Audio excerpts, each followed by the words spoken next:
Madame Bodge, bonjour et merci de nous recevoir chez vous. Bonjour.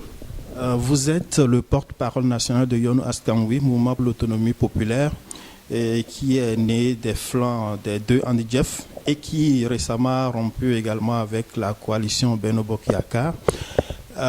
Quelle est votre réaction par rapport à la libération de Karim Wade, l'ancien ministre d'État?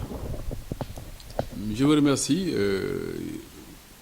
Yoonu Askan Wi, mouvement pour l'autonomie populaire, s'est prononcé très clairement, bien avant d'ailleurs la libération de Karim Wade, sur ce que nous avons appelé la traque des biens mal acquis. Parce qu'il s'agit pour nous d'une question hautement importante qui concerne toute la nation. C'est comment gérer les ressources de ce pays au profit exclusif des Sénégalais et des Sénégalaises, pour le développement économique, social et culturel de notre pays. Vous savez, un pays comme le Sénégal, on dit qu'il n'a pas suffisamment de ressources. Tous les jours que Dieu fait, vous avez des revendications de travailleurs, l'éducation, c'est toujours en crise, la santé. Parce que justement, le gouvernement signe souvent des accords, ne les respecte pas, faute de moyens. Alors que les moyens existent, mais ils sont accaparés par des individus auxquels nous avons confié les destinées de ce pays. Et ces individus-là pensent que le pays leur appartient et qu'ils peuvent en faire ce qu'ils veulent. C'est pourquoi nous avons très tôt dit qu'en vérité, l'inspirateur principal de tous ces dégâts qui concernent aujourd'hui Karim Wade et les autres qui ont été pris en même temps que lui accusés, mais c'est Abdoulaye Wade lui-même qui a été l'inspirateur de tout ce gaspillage. Quand on interroge Karim, il dit que c'est mon père qui m'a donné. Oui, et justement, c'est la preuve, parce que il n'est pas le seul d'ailleurs. Beaucoup d'autres disaient c'est le président qui m'a donné. Abdoulaye Wade disait moi, je peux donner à qui je veux. Hein? Idriss Seck une fois a dit la même chose en disant il gère une caisse noire, il peut donner à son chauffeur, etc., à qui il veut. Donc voilà comment on dilapide les ressources de ce pays. Donc aujourd'hui maintenant, Karim Wade, après avoir été entendu par la justice, condamné par la justice de notre pays à 6 ans de prison et à payer 138 milliards de francs CFA, on nous dit oui, légalement, il a purgé la moitié de sa peine, il doit pouvoir être libéré, mais on oublie que ce n'est pas n'importe qui, M. Karim Wade. Nous, de Yoonu Askan Wi, c'est nous qui avons, dans un communiqué à l'époque, appelé Karim Wade le ministre de la Terre et du Ciel. Tellement son père lui avait confié 4 départements en un seul ministère. Et cela veut dire simplement que ce qu'il gérait était extrêmement important pour le pays et il devait faire preuve justement de rigueur pour qu'on ne l'accuse pas de détournement, on ne l'accuse pas de s'être enrichi illicitement sur les ressources de notre pays. Nous pensons qu'on ne doit pas faire preuve de compréhension ou de mansuétude ou de clémence vis-à-vis de Karim Wade ou d'un autre qui aurait commis des délits ou des crimes pareils, parce que justement c'est encourager ce genre de crimes, c'est encourager ce genre de délits.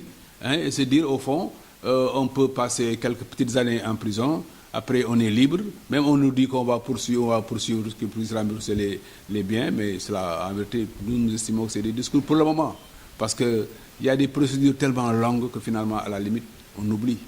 Ce qui est dommage, c'est qu'on ait pris prétexte de ce qu'on a appelé un dialogue national, le 28 mai dernier, pour justement poser les jalons ouvertement cette fois-ci. Vous aviez participé? Nous avons envoyé notre délégué général pour lui dire allez répondre à l'invitation du président de la République. Parce que c'est pour nous une démarche républicaine de répondre à l'invitation du président. Mais nous avions notre compréhension de ce que devait être le dialogue, de comment il devait être mené. Et c'est ça que nous devions dire si nous avions pris la parole. Mais ils nous ont privés de parole parce qu'ils avaient dressé leur liste avant. Et c'est des gens déterminés, des personnalités déterminées qui devaient prendre la parole et pas d'autres. Aujourd'hui, avec le recul, est-ce que vous considérez que vous vous êtes fait avoir? Non, nous ne nous sommes pas fait avoir parce que nous avions pleinement conscience de ce que signifiait le dialogue pour le président Macky Sall. Nous avons dit lors du référendum que ce référendum était un moyen pour enterrer légalement les conclusions des assises nationales. C'est pourquoi nous avions appelé à voter non. Donc comment on peut, après avoir mis les gens devant le fait accompli, dire maintenant on va dialoguer pour la mise en œuvre de cette réforme constitutionnelle? Non, nous ne nous étions pas trompés dessus, mais nous pensions simplement qu'il était important de s'adresser aux Sénégalais pour leur dire s'il doit y avoir dialogue national, voilà comment il doit être conduit, voilà les problématiques qui intéressent les Sénégalais et les Sénégalaises sur les questions de l'emploi des jeunes, sur les questions de sécurité. On signe des accords avec les militaires américains en pensant qu'on renforce la sécurité de notre pays alors qu'on aggrave justement cette situation d'insécurité, on attire les terroristes chez nous, etc., etc. Donc il y a pas mal de questions. La signature des APE, ainsi de suite. La question du processus électoral, maintenant, nous avons dit c'est important de participer à des rencontres sur le processus électoral. C'est différent du dialogue national. Il y a toujours eu des concertations sur le processus électoral. Et nous avons envoyé notre responsable chargé des élections participer à cette concertation parce que justement, il s'agit de faire en sorte qu'on ait un processus électoral de plus en plus fiable, de plus en plus transparent, sur des bases qui puissent véritablement refléter l'opinion et la volonté du peuple sénégalais. Madame Bodge, est-ce que vous pensez que le président Macky Sall, en graciant Karim Wade, a des arrière-pensées politiciennes? Mais les arrière-pensées, c'est d'abord le fait que, j'allais dire, on se soit joué des Sénégalais. On voit bien que tout ça a été bien ficelé, bien arrangé depuis l'étranger. On ne peut pas admettre que quelqu'un débarque avec un avion, un jet privé spécial, pour prendre quelqu'un qui vient d'être libéré sans que... En parlant des Qatariens. Voilà. On sait que le Qatar, ça a été une des destinations préférées du président Abdoulaye Wade. Parce que là-bas, c'est peut-être les plus riches de la planète Terre. En tout cas, parmi les plus riches de la planète Terre, ce sont ces princes, ces rois, etc., qui sont au Qatar. Donc ce n'est pas étonnant que M. Karim Wade, qui était aussi, ne l'oubliez pas, chargé de la coopération internationale, de par les attributions qui sont perdues. Alors même qu'il y avait un ministère des Affaires étrangères. Voilà, un ministère étranger, un ministère de l'économie et des finances. Mais lui, il était chargé de récupérer même les sous qui devaient nous venir de la coopération avec le monde arabe, arabo-islamique. Donc c'est pour dire simplement qu'il y a là une volonté de se jouer des Sénégalais et de profiter justement de ce qu'on a appelé dialogue national pour faire passer cette libération.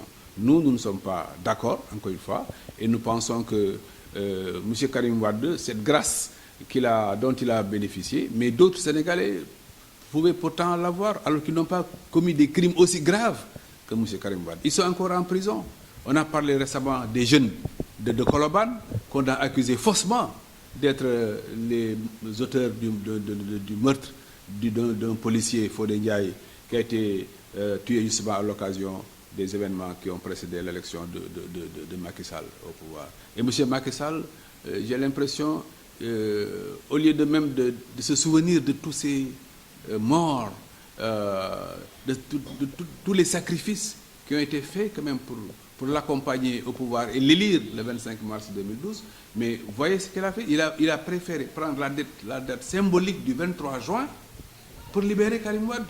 Le mouvement du 23 juin 2011 a été un des facteurs déclenchants les plus importants qui nous ont menés vers la victoire du 25 mars 2012, vers la défaite d'Abdoulaye Wade. Donc prendre cette date symbolique importante dans les avancées démocratiques de notre pays pour véritablement libérer M. Karim Wade, qui symbolise à nos yeux justement l'archétype même de l'enrichi illicite, qui a utilisé les deniers publics non pas pour le bien du Sénégal et de l'Afrique, mais pour ses intérêts propres. Mais cela, quelque part, c'est aussi tellement manquer de respect aux Sénégalais et ne pas reconnaître les sacrifices qu'ils ont consentis pour l'élire lui-même, M. le président Macky Sall, au pouvoir. Avec cet événement, le fait de gracier Karim Wade, quelle suite faut-il donner à la traque ou bien mal acquis? Mais peut-être déjà, il faut s'interroger sur quelle va être la suite de la grâce. Est-ce que cette grâce n'est pas un premier pas vers un autre pas qui pourrait être justement l'amnistie à accorder à Karim Wade? Parce qu'il y a des négociations. La presse même nous a appris que les négociations ont commencé depuis 2013. Des négociations aller et retour entre le Sénégal et le Qatar, ça a été fréquent. Donc l'état des négociations peut-être permet aujourd'hui d'accorder la grâce à M. Karim Wade. Mais si les négociations se poursuivent et arrivent à un palier supérieur, nous, à Yon Askani, nous n'excluons pas que même M. Karim Wade puisse bénéficier d'une amnistie. Là aussi, sur le dos du peuple sénégalais. C'est pour nous inacceptable. Donc, Cette grâce-là, en tout cas, nous ne sommes pas d'accord parce que M. Karim Wade devrait purger sa peine entièrement et ne bénéficier d'aucune circonstance lui permettant, soi-disant, sous les prérogatives du président de la République. Mais ça aussi, il faut interroger.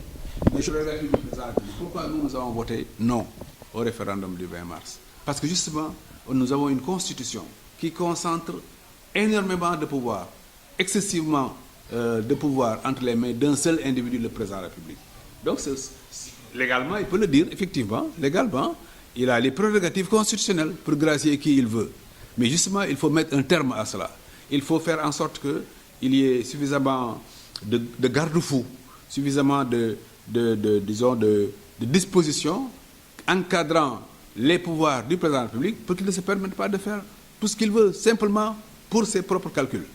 Oui, donc ça, c'est pour la grâce, et ça peut être aussi pour d'autres occasions, parce que malheureusement, depuis 1963, nous avons une constitution qui a été bâtie par M. Léopold Sédar Senghor à l'époque, après s'être débarrassé du président Mamadou Dia. Il a taillé une constitution que nous appelons une constitution de présidentialisme néocolonial, qui concentre encore une fois tous les pouvoirs entre les mains du président de la République. Le président de la République qui se subordonne tous les autres pouvoirs, y compris le législatif et le judiciaire. Donc, il ne s'agit pas seulement d'invoquer les prérogatives constitutionnelles du président de la République pour justifier la grâce, mais il faut même voir si ces prérogatives-là du président de la République ne doivent pas être remises en cause dans l'intérêt du Sénégal. Monsieur Mbodj, ma question c'était de savoir quelle suite faut-il donner à la traque au bien mal acquis, parce qu'on avait dressé une liste de 25 personnalités, je crois, qui étaient supposées s'être enrichies illicitement. Nous pensons qu'aujourd'hui, le dialogue national est un prétexte pour enterrer légalement la traque des biens mal acquis.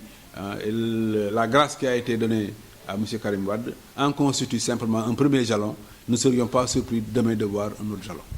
D'ailleurs, certains avaient pensé que la traque des biens mal acquis ne visait exclusivement que Karim, au point qu'ils disent si la traque devait se concentrer que sur Karim, autant libérer les autres qui sont en prison ou laisser tomber carrément cette opération de moralisation de la vie publique.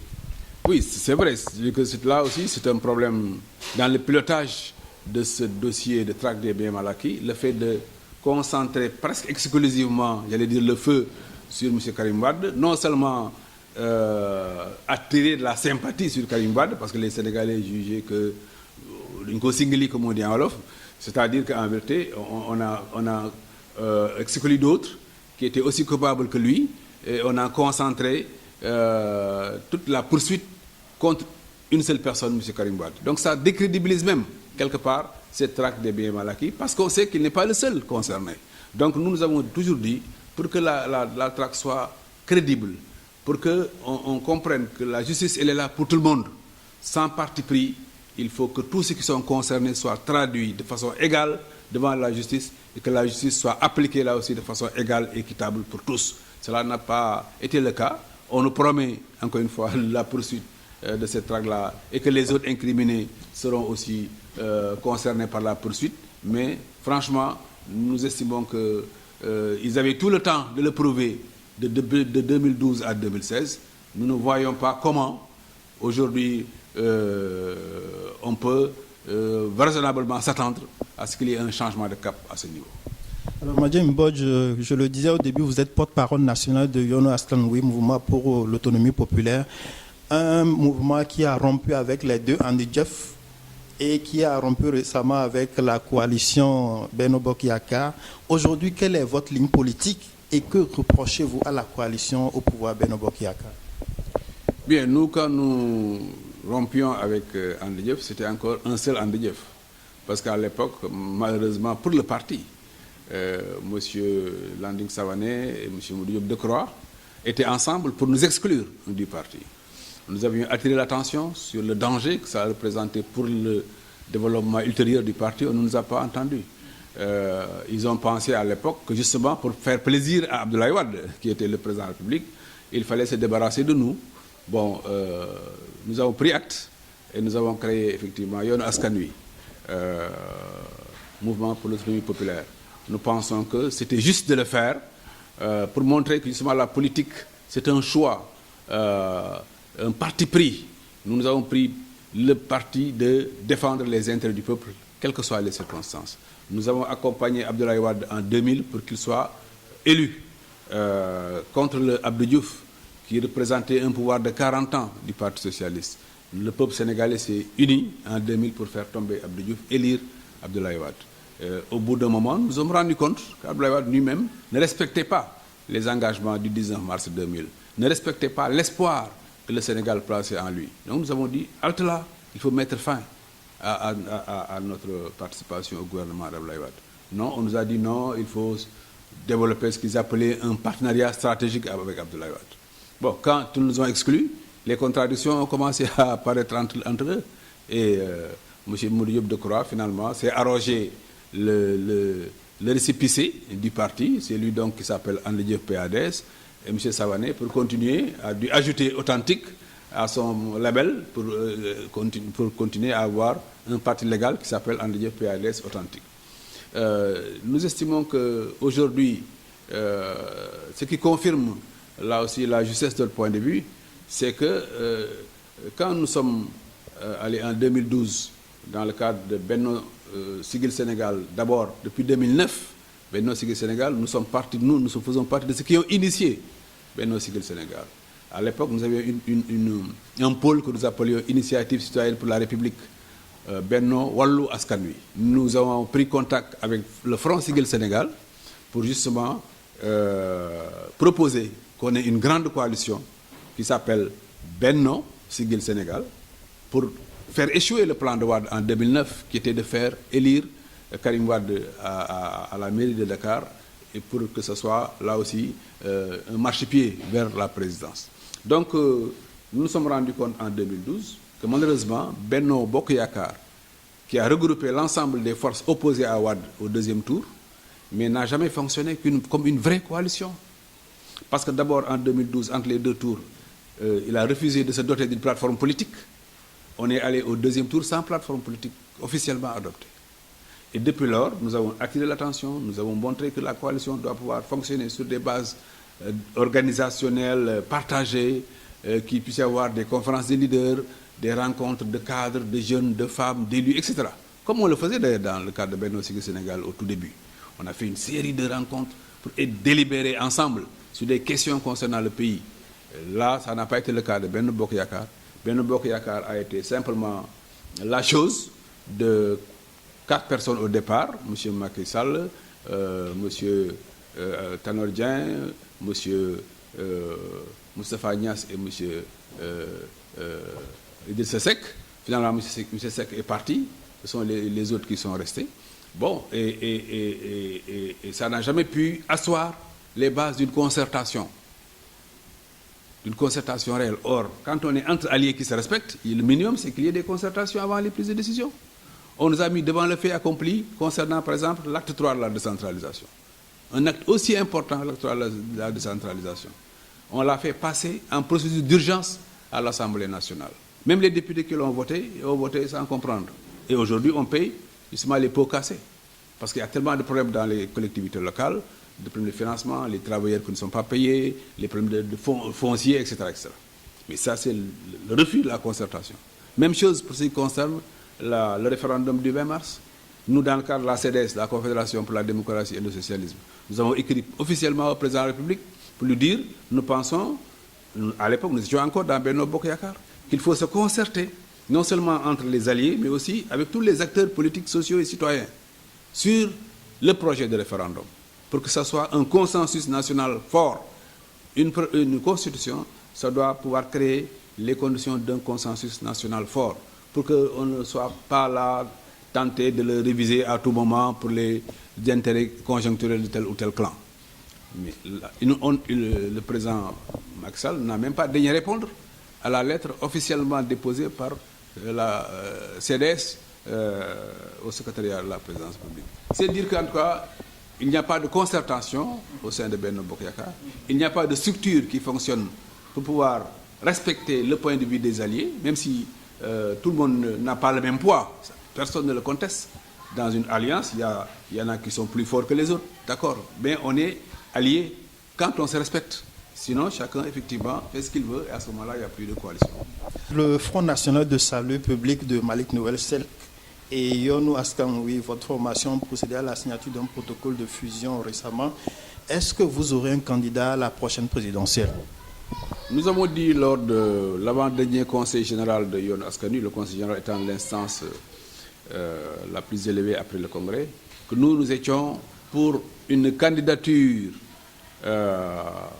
de la gauche et des parties prenantes des assises nationales aux élections présidentielles et législatives.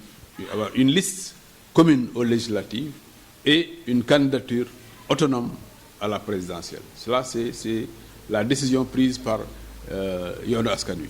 Nous essayons maintenant de partager cette décision avec d'autres forces politiques. Vous avez parlé de Malick Noël Selk et de Mom Sereo. Nous sommes en phase avec Mom Sereo. C'est pourquoi d'ailleurs nous avons un projet pour fusionner les deux partis, qu'ils deviennent un seul parti. Mais ce projet aujourd'hui, d'ailleurs, s'élargit à d'autres. Nous sommes en train de discuter avec des organisations politiques comme PASTEF, dirigées par Ousmane Sonko, et d'autres, pour voir dans quelle mesure nous pouvons mettre ensemble nos forces, devenir un seul parti. Parce que Yonou Askan-Wi, dès sa naissance en 2008, a dit qu'il entend œuvrer pour la mise en place d'une grande organisation unitaire de gauche. Et nous avons mis dans nos statuts que nous sommes prêts à nous dissoudre dans cette grande organisation unitaire de gauche dès que les conditions de sa mise en place sont réunies. Donc nous sommes effectivement dans cette dynamique pour faire fusionner en tout cas les partis qui se retrouvent sur les mêmes positions essentielles de défense des intérêts de la nation et du peuple et du continent africain. Nous sommes aussi prêts à aller vers d'autres formes d'unité organique avec d'autres formations politiques, sociales, citoyennes et même des personnalités qui aujourd'hui peut-être ne se retrouvent pas encore dans une fusion, mais qui sont prêtes à aller dans le cadre d'un bloc ou d'une fédération et même plus largement d'un front. Nous sommes en train de mener des démarches que nous appelons l'initiative des 3F, fusion, fédération, front. Donc les modalités peuvent s'adapter aux réalités de chaque organisation. Ceux qui sont prêts ou celles qui sont prêtes à fusionner fusionnent sans attendre les autres. En tout cas, c'est nous notre option. Nous l'avons déjà fait avec Ferniente, nous voulons le faire aujourd'hui avec d'autres. Ceux qui pensent qu'il faut attendre pour mieux se connaître, mieux s'éprouver, mais qu'ils peuvent constituer un bloc, une fédération, ils le feront. Mais tous ensemble, nous militons pour qu'il y ait un grand front national, démocratique, populaire et citoyen qui permet de rassembler toutes les forces vives de ce pays autour des conclusions des assises nationales, autour de l'avant-projet de la CNRI, qui pour nous reste toujours pertinent pour pouvoir faire une grande force capable effectivement d'imposer un nouveau rapport de force à l'occasion des élections législatives de 2017 et de travailler en perspective des élections présidentielles de 2019.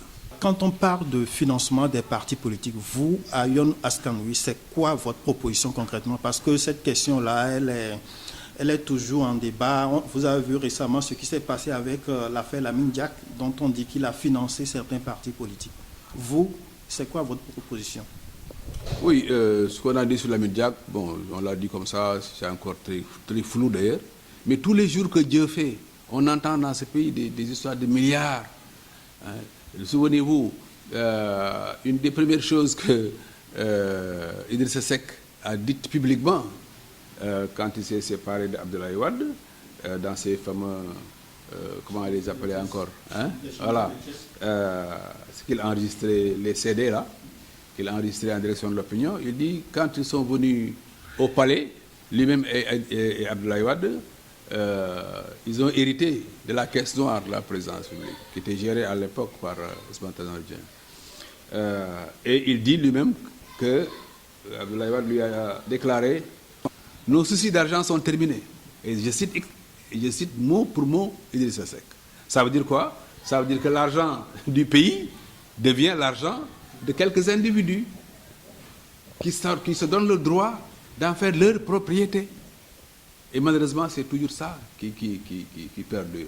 Récemment, un des proches de Abdoulaye Wade, Samuel Sarr pour le nommer, a dit publiquement que M. Idrissa Seck a volé 74 milliards dans un compte que lui, il sait, et il sait que Idrissa Seck sait. et de ce que c'est que lui aussi il sait. Ça veut dire que c'est entre eux. Voilà, eux, ils savent vraiment comment faire pour dilapider les milliards du contribuable sénégalais. Cela veut dire que le Sénégal, qu'on dit un pays pauvre, mais c'est un pays qui regorge de milliards. Mais ces milliards-là, malheureusement, sont entre les mains de quelques individus qui se les passent entre eux dans un petit cercle, qui savent comment faire pour se procurer ces milliards-là, les dilapider dans la plus grande impunité. C'est cela qui est inadmissible. Donc nous avons dit qu'il faut mettre fin à l'impunité. Il faut que tous ceux qui ont bouffé l'argent du Sénégal les rendent gorge, quel qu'il soit, sans indulgence, sans parti pris. Sans parti pris. Que la justice fasse son travail et qu'il rende gorge. C'est cela, nous, notre option. Donc il n'est pas acceptable vraiment que les milliards, encore une fois, du contribuable soient dilapidés par certains. C'est pourquoi nous avons dit, lors de la concertation sur le processus électoral, il faut, par exemple, concernant les campagnes électorales, il faut arriver à une loi qui plafonne les dépenses électorales. Parce que les élections sont aussi l'occasion de dilapidation de tellement de ressources pour faire des achats de conscience, hein, pour montrer aux gens toutes sortes de, je ne sais pas, de gadgets pour attirer l'attention. C'est principalement ceux qui sont au pouvoir. Ceux qui sont au pouvoir et qui utilisent souvent les moyens de l'État. Les moyens de l'État pour y arriver. Nous avons dit donc il faut qu'il y ait une loi pour organiser ce que nous appelons le plafonnement des dépenses de campagne. 1. 2. Il faut aussi une loi pour organiser le financement public des partis politiques. Cela veut dire qu'on va mettre en place des critères qu'on peut baser par exemple sur des résultats électoraux, etc. En tout cas des critères qui soient connus de tous, transparents et qui permettent que les partis puissent bénéficier de financement public. Cela, évidemment, va être contrôlé, mais aujourd'hui, il n'y a aucun contrôle. Les gens font ce qu'ils veulent et souvent, justement, il faut arriver au pouvoir pour s'enrichir. L'État devient le principal levier d'enrichissement personnel, le principal levier d'enrichissement d'un parti politique. Cela, c'est inacceptable parce que cela se fait au détriment de l'économie du pays. Cela se fait au détriment des jeunes qui aspirent à l'emploi. Cela se fait au détriment de notre développement industriel, agricole, etc. Donc c'est pourquoi il y a des mesures énergiques à prendre et nous espérons, en tout cas c'est une de nos propositions et de nos préoccupations avec d'autres, dans le cadre de ces concertations sur le processus électoral, nous espérons qu'on arrivera à des mesures non seulement énergiques, mais qui soient suivies d'effets. Parce que le tout, ce n'est pas de voter des lois. Le plus important, c'est après avoir voté les lois, qu'on les mette en pratique de façon juste et équitable. Madame Bodj, ce n'est plus comme vous remercie.